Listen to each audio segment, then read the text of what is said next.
وہ یاد کر کے جانا، بات بڑی کرنے لگا ہوں۔ پنڈت جی کا نام تھا رتن لال، بزنس مین تھے، یہ تجارت کے لیے عرب کی زمین پہ گئے ہوئے تھے۔ اتفاق سے ان کا گزر مکہ شریف کے بغل سے ہوا، مکہ شریف کے بغل سے ہوا۔ ہمیں جو تاریخ سمجھائی جاتی ہے نا، لوگ بڑی بڑی الٹی تاریخ میں بتا کے جاتے ہیں، اپنی تاریخ پڑھیے اور دیکھیے۔ جب ان کا گزر مکہ شریف کے بغل سے ہوا نا، تو انہوں نے ایک نالا نہر پار کرنی تھی، چھوٹی نہر تھی، یہ اس کے کنارے کھڑے ہوئے، نہر کے پار کرنے کا ارادہ تھا کہ ان کی نگاہ ایک چھوٹے بچے پہ پڑی، لیکن وہ بچہ قد میں چھوٹا تھا، ذات میں بڑا تھا۔ سبحان اللہ، اگر سمجھ گئے تو بولیں سبحان اللہ۔ سبحان اللہ۔ قد میں چھوٹا، عمر میں بچہ، لیکن ذات میں بڑا۔ یہ قریب گئے، کہنے لگے بچے کیسے کھڑے ہو؟ اس کھڑے ہونے والے نے کہا کہ مجھے یہ نہر پار کرنی ہے۔ تو انہوں نے کہا لاؤ میں تمہیں کاندھے پہ بٹھا دوں۔ رتن لال نے اس بچے کو کاندھے پہ بٹھایا، اور جب نہر پار کرائی تو بچے کے ہاتھ اٹھ گئے، اور بچے نے کہا اللہ تیری عمر میں برکتیں کرے، عربی زبان میں اللہ تیری عمر میں برکتیں کرے، اللہ تیری عمر میں برکتیں کرے۔ جانتے ہو اس بچے کا نام کیا تھا؟ آج پوری دنیا اس بچے کو محمد الرسول اللہ کہا کرتی۔ سبحان اللہ، واہ واہ۔ کتنی مرتبہ دعا دی آپ نے؟ 3 مرتبہ دعا دی۔ کیا فرمایا؟ اللہ تیری عمر میں برکتیں کرے۔ حضور نے 3 مرتبہ دعا دی، اللہ نے 3 دعاؤں کے صدقے میں ان کو 600 سال کی عمر عطا فرمائی۔ سبحان اللہ، سبحان اللہ، واہ واہ۔ بچپن میں حضور کو دیکھا تھا، کس نے؟ رتن لال نے بچپن میں حضور کو دیکھا تھا۔ اب آگئے، سفر ختم کیا، ہندوستان کی زمین پہ آگئے۔ اللہ اکبر۔ جب ہندوستان کی زمین پہ آئے، زندگی گزرنے لگی۔ ایک دن اچانک شور ہوا، کہنے لگے دیکھو دیکھو چاند کے 2 ٹکڑے ہو گئے ہیں۔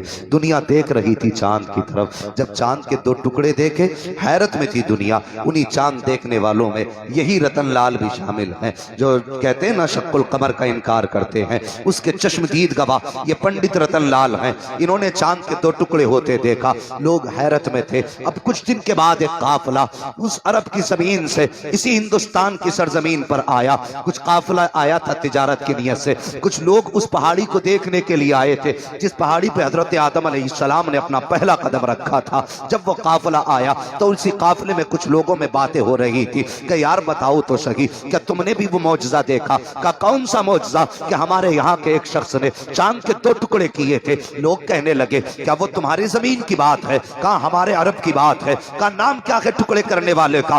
آنے والوں نے کہا تھا ان کا دعویٰ یہ ہے کہ وہ اللہ کے رسول ہیں، ان کا نام محمد ہے۔ جب یہ بات چلتے چلتے انہی پنڈت رتن لال کے کانوں تک پہنچی ہے۔ سننا پیارے، جب ان کے کانوں تک وہ بات پہنچی ہے، انہوں نے سفر شروع کیا مکہ شریف کا۔ پھر انہی گلیوں میں پہنچے ہیں جن گلیوں میں میرے مصطفیٰ آرام فرما رہے ہیں، جن گلیوں سے سرکار گزرا کرتے تھے، اسی شہر کی زمین پہ قدم رکھا ہے۔ جا کے پتہ کیا لوگوں، کوئی مجھے محمد کا پتہ بتا دو۔ لوگوں نے کہا وہ ابھی ہجرت کر کے مدینہ چلے گئے ہیں، اگر ان کو تلاش کرنا ہے تو جاؤ سیدھے مصطفیٰ کے مدینے چلے جاؤ۔ یہی پنڈت رتن لال ہے، یہاں مکے سے سفر کیا ہے، مصطفیٰ کے مدینہ پہنچ گئے ہیں، جا کے حضور کی خدمت میں حاضر ہوئے ہیں۔ اب ذرا مصطفیٰ کی شان ملاحظہ کرو، جیسے حضور کی خدمت میں حاضر ہوئے ہیں، آقا کریم دیکھ کے مسکرا رہے ہیں، فرما رہے ہیں پنڈت جی کیا تم نے مجھے پہچانا کہ نہیں پہچانا؟ کبھی نہیں پہچانا۔ آپ کہتے ہیں یاد ہے وہ نہر جو کاندھے پہ تم نے بیٹھ کے مجھے پار کرائی تھی؟ کیا تمہیں وہ سفر یاد ہے جو میں نے تمہارے کاندھے پہ بیٹھ کے کیا تھا؟ کیا بتاؤ تو صحیح، آج تک وہ چہرہ یاد ہے؟ مصطفیٰ فرماتے ہیں یہ تو برسوں کی بات ہے، اگر صدیاں بھی گزر جائیں گی، خدا نے آمینہ کے لال کو وہ شان عطا کی ہے، جب زمانہ بھول جائے گا تو مصطفیٰ جان رحمت کہتے ہیں تب بھی آمینہ کا لال اپنی نظروں سے پہچانتا نظر آئے۔ یہ میرے حضور کی ذات ہے۔ کچھ دن گزارے، کلمہ پڑھا اور ہندوستان پھر واپس تشریف لیا۔ یہ ہندوستان کا پہلا مسلمان ہے جس نے حضور کے ہاتھ میں کلمہ پڑھا۔ یہ تاریخ ہے ہمارے ہندوستان کی۔ آج حیرت ہے ہم نے اپنی شان بھلا دی مسلمانوں، ہم اپنے آپ کو بھول بیٹھے ہم کیا ہیں۔ کبھی اپنے آپ کو پہچانو، ہم لوارث نہیں، خدا کی قسم ہم تو وہ ہیں جن کا ایک وارث اجمیر میں بیٹھا ہے، دوسرا وارث دیوا میں بیٹھا۔ سبحان اللہ۔ ہم کوئی لاوارث نہیں، کہ جو چاہے یوں ہی چٹکیوں میں آ کے ختم کر دے. میں تو آج بھی چیلنج کے ساتھ کہتا ہوں خدا کی قسم جو میرے غریب نواز کے بیٹھائے ہوئے اونٹ نہ اٹھا سکے ان کی اوقات کیا ہے ان کے بسائے ہوئے مسلمانوں کو نکال واہ سکے. واہ واہ سبحان اللہ کیا اوقات ہے ان کی نکال سکے. اور تم اپنے آپ کو دیکھو اور پھر پرتھوی راج چوہان کو دیکھو. وہ ووٹوں سے راجہ نہیں بنا تھا, وہ پاور سے راجہ بنا تھا, تب وہ کچھ نہ بگاڑ سکا. تو تم جو چندے اور بھیک اور بے ایمانی سے کرسی لے کے بیٹھے ہو, تمہاری اوقات نہیں تم مسلمانوں کو نکال سکو. خدا کی قسم یہ تو وہ قوم ہے کہ دشت تو دشت ہے, دریا بھی نہ چھوڑے ہم نے, پہرے ظلمات میں دوڑا دیے گھوڑے ہم نے. سبحان اللہ زندہ باد. ہمیں اپنے آپ کو پہچاننا پڑے گا. بے شک ہم صرف زرد بریانی کے لیے زندہ نہیں, ہم صرف 40ویں کے لیے زندہ نہیں, ہم تیجے کے چنوں کے لیے زندہ نہیں.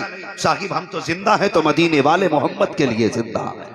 بے شک سبحان اللہ. ہماری زندگی بھی حضور کے لیے ہے اور ہماری موت بھی حضور کے لیے ہوگی.